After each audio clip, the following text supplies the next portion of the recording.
국제회사기구의 환경규제 강화로 2025년 세계에서 발주되는 선박 10척 가운데 6척 이상이 액화 천연가스 연료 추진선이 될 것이라는 전망이 나와 한국 조선업계에 희망을 안겨주고 있습니다. 글로벌 친환경 선박기자재 보고서에 따르면 2025년 세계 신조 발주 선박 시장의 60.3%를 LNG 연료 추진선 시장이 차지할 것으로 예상됐습니다.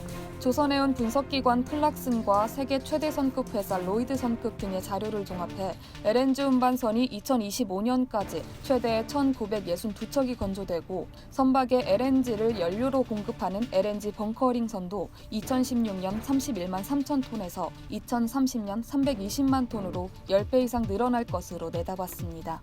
보고서는 또 세계 대형 LNG 연료 추진선의 60% 이상이 한국에서 건조된다는 것을 전제로 국내 주요 LNG 선박 기자재 시장 규모가 2017년 3조 원 규모에서 2020년 12조 원 규모로 4배 증가할 것으로 전망했습니다. LNG는 기존 석유계 연료에 비해 연비도 거의 대등하고 질소산화물은 90% 이상, 온실가스도 20% 이상 감축할 수 있습니다. 특히 LNG는 가격이 석유보다 저렴해 선사들에게도 환경 경제 측면 모두를 만족시키는 매력적인 대안이라고 보고서는 평가했습니다. 이에 따라 현중공업그룹은 세계 최고 수준의 기술력을 앞세워 LNG 추진선 시장 공략에 박차를 가하고 있는데요. 현대 미포조선이 2016년 이후 지금까지 11만 4천 톤급 원유 운반선 9척, 15,000TEU급 컨테이너선 6척 등 18척의 LNG 추진 선박을 수주했습니다. 현대 삼호중공업도 2018년 러시아 선주로부터 6천만 달러 가격의 선박을 수주했습니다.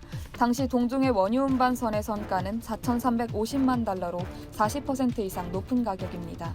또 지난 3월 상하이에서 열린 LNG 2019에서는 LNG선 선주들이 대거 몰려들어 저마다 발주 경쟁을 벌이기도 했습니다.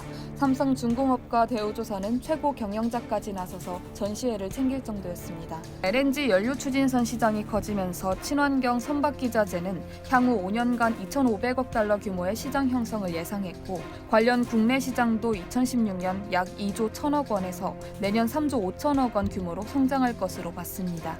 다만 아직까지 기존 선박의 기자재는 국산화율이 90% 수준으로 높은 편이나 LNG선 등 친환경 선박 기자재는 국산화율 60%로 낮다는 단점이 있습니다. 서둘러 국산화율을 높이기 위한 노력이 진행되어야 한다고 전문가들은 진단하고 있습니다.